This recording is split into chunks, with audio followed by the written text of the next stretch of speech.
Good morning, everyone. Well, sorry. So I wanted to kind of go over last night the expectations, and then also I never went through the expectations for assignments for this week, so I wanted to make sure to be able to do that as well. Okay, so we'll start out there. Last night there was the teaching orientation, and then for Dr. Jazz's students, so this is ACT students and special education and undergraduate, you can actually fill out this Google form. And what the Google form is going to do is put you into a spreadsheet where if we hear of a job coming up, then we can go into that spreadsheet and say, oh, there's this, job at a Catholic school or a job for special education somewhere.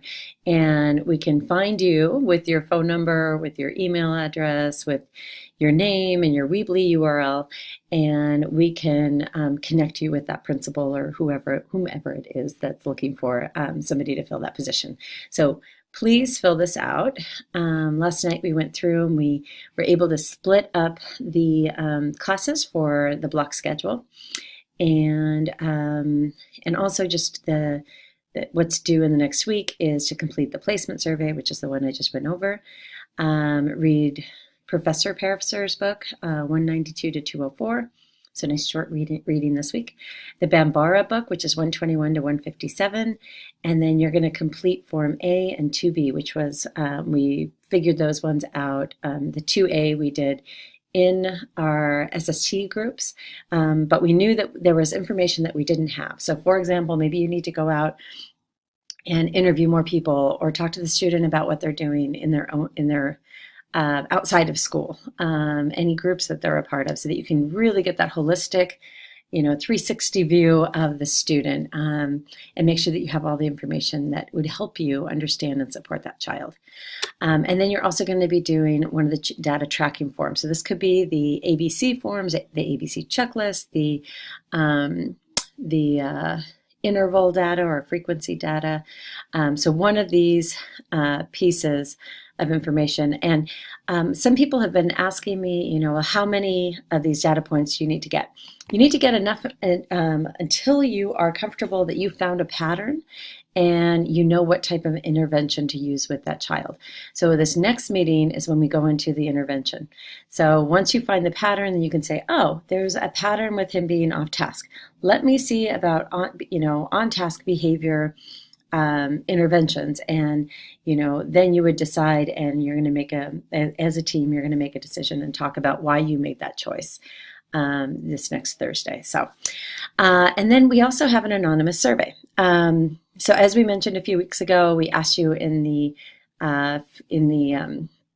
critical reflection for some feedback, and then we tried to integrate all the feedback that you gave us, and then now we're going to give you an anonymous form, so you don't have to tell us who you are if you're feeling pressured or anything, but we still want to get feedback and make sure that we're giving you what you need to leave this course feeling really good about the work that you've done, because we're really happy with the work that you've done. All right, so let's move into the secondary trauma. So of course, here's the PowerPoint. We went through the Breathe, B-R-E-A-T-H-E,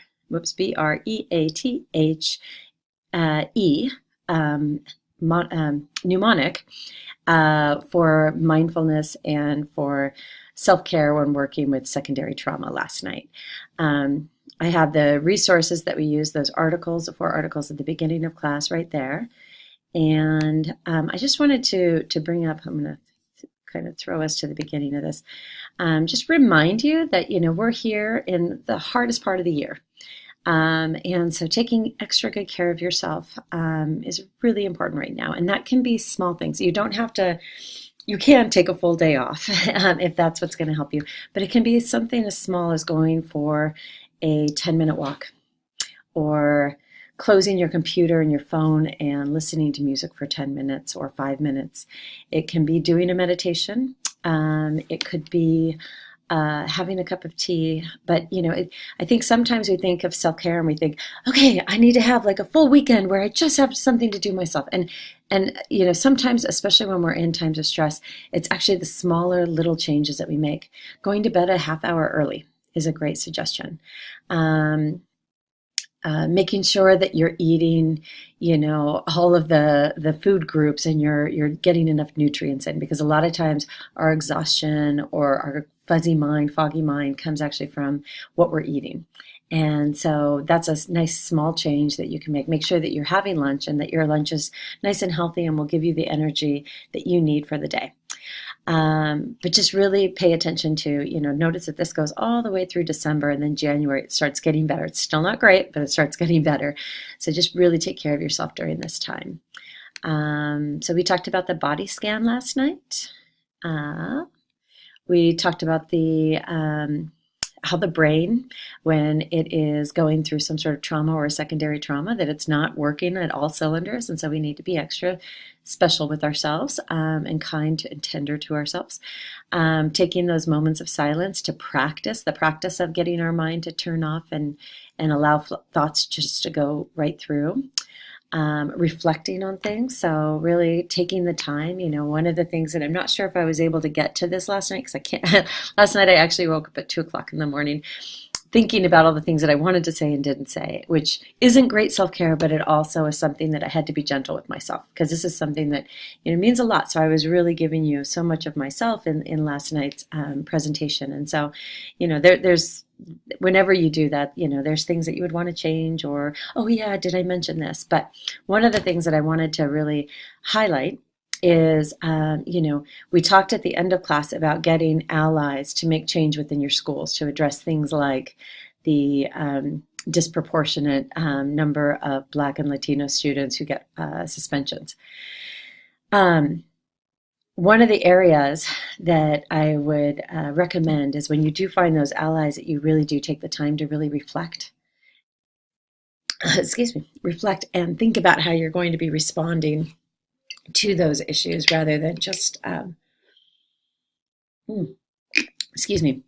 instead of just moving full force with solutions, but really coming up with, okay, with our school community, with our families that are here, with our students and the nature of the students, how can we mindfully also make changes to the system that is biased and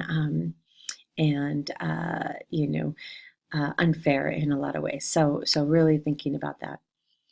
So we talked about, being a mandated reporter, what to do if there's concerning or suicide behavior that you are at risk for. So this actually should say, this is one of the thoughts that I had last night, that should be write the report.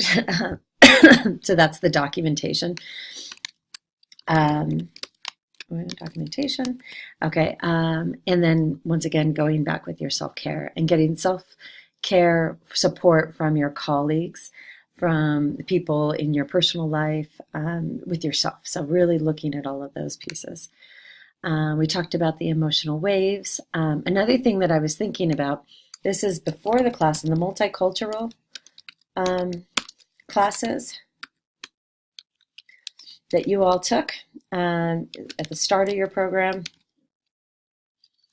All of those also go into, looking at the inequities within education. So really, we try to start this work early. We try to help you. Oh, now I'm going to sneeze. Excuse me. We try to start you really examining your implicit biases and where you're coming from and how that impacts how you look at students from the orientation that we start you with when you first come to USD. And so actually I'll even put orientation. And hopefully that gets you some of the tools and also some of the critical reflection pieces that you need in order to be a transformational teacher. So wanted to add that as well as I was thinking. We talked about the secondary trauma and compassion fatigue.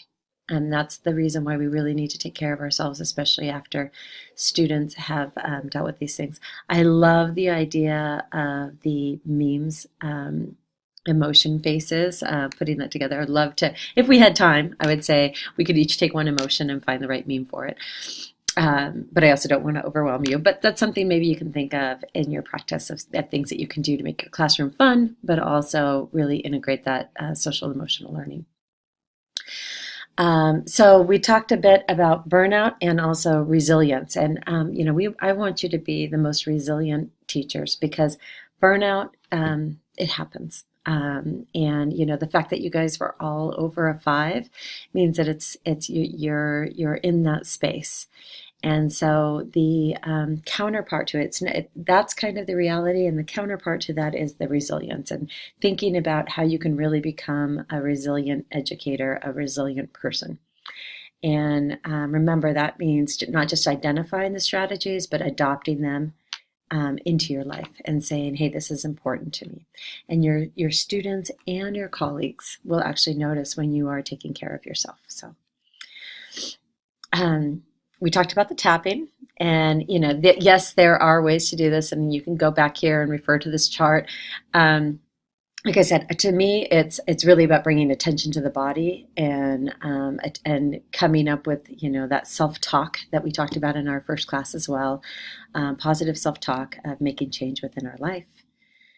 And then we got really into that brown center, and here's the link to those 2 articles that I was talking about with the school data, suspension data. The tenderness and being kind to yourself, we went kind of quickly through that, but just really I do think about like the person holding the book and the other one that's giving themselves a break.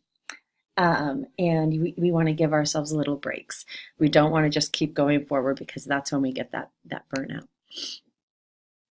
And that our brain does remember things. It creates these pathways, and we want to make sure that our pathways are good pathways. So, disrupting the brain, disrupting our thought processes when we know we're going down in a negative way. Reaching out for help, as I mentioned. If you want to come in here, I'm in my office right now, but if you want to come in here and work on work while you've just got like a positive workspace, you are always welcome here. I just want to see you be successful through this program. And then hopefully you'll do that for a new teacher when they're in their program, so you can keep it going on. So. And then what was the tenderness activity? But it was the letters. And remember, that's how I give you credit for making it through this module and everything. And you didn't have to answer all those questions. You could answer whatever you wanted, but you wrote a letter to yourself and you finished it with a loving kindness statement. So it could have been, may I be happy, balanced, strong, peaceful, loving, compassionate, or one of those, or all of those, or more of those, whatever it is that you wanted, but just leaving your message on a positive note, and that you can collect these from me once you get to the end and graduate. I will have them here. Making sure that you're creating habits, that healthy habits to reduce stress. So last night I did wake up at 2, but I was in bed asleep by 9:30. So I still did get quite a bit of sleep, and then I was able to get back to sleep at about 4 and get 2 more hours. So the fact that I went to bed early probably helped me so that I'm able to function today and teach the class I teach tonight. So, I'm going to sneeze again. Sorry. All right. And then remember that closing meditation. Well, first of all, if we had had time, I would have taken us through a restorative circle, and having us kind of go through and give gratitude and appreciation, talk about what we learned, and then do a closing meditation, which is what we did, where I'll bring us to the slide. Continue to talk about that empowerment, that pausing before reacting to something, instead responding, making sure that the social emotional learning is part of your practice within your classes, being authentic to yourself, but also being authentic enough to know that you need to continually reflect on yourself, breathing, and then set reminders. So I don't know if I mentioned this either, but on my phone, I have, let me just pull it up, in my reminders, I have 3 reminders that go and alarms that go off. So one of them is gratitude, 3 things, where when that goes off, I have to then say 3 things that I'm grateful for. And then the reminder, and that one goes off at 11 a.m. I used to teach, and that would go off, and my students would be like, 3 things that you were grateful for. And so they actually got involved in that. The other one is 4 o'clock breathe, and that was because sometimes I would work so hard that I wouldn't even notice it had turned 4 o'clock. So the 4 o'clock breathe was the reminder that, okay, you need to start wrapping up your work and headed home. At 2 o'clock, I have the appreciate beauty, and so that would, that could be something as small as looking out the window and saying like, oh, there's the sky, or it could be going for a walk, or it could be, I have a plant in front of me right now, and saying like, okay, you know what, that's really beautiful, or the artwork that's in my office. So whatever it is, but giving yourself these little reminders and sharing that skill with your students. So don't be afraid. I used to also do what's called the Tonga in my class, and that was like breathing in, I think it was like breathing in anger or hatred or that negativity, and breathing out love. And so really trying to kind of cleanse the room. And my students did this, and they loved it. And they, they would tell new students who joined in the room and things like that when that alarm went off. So it's good things that you can do within your class. So once again, always keeping high standards, but supporting your students to meet them, having empathy. The empathy, that's the FBA is part of that empathy building, really getting to know your student well enough and their families and their experience well enough that you can actually support them.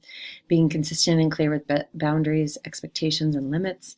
Maintaining a calm and safe demeanor, especially when things are going crazy in your classroom, to just kind of pull yourself together. And then if you need to take a break, tagging yourself out, like saying, hey, can somebody come in here, watch the class while I go and do whatever, but really kind of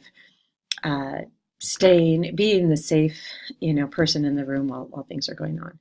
And then also having that critical reflection of yourself and like how you've done. So we've all had situations where they went really well, or we wish that we would have done them differently at that time. And so being okay with that, saying like, you know what, I'm not perfect, but I'm doing the best I can. And then I went through and I reminded you of the breathe again. And we finished with the closing meditation of imagining just kind of this cleansing water going through us and then being wrapped in this warm gold color of gold. And, however you want to do it, but remembering that you also need to kind of close up the process when you start bringing up these sensitive issues with your students or with yourself. So anyway, I hope you have a wonderful weekend. And if you have any questions about expectations for this week, or you just want any support, please reach out. All right. Have a great day. Bye.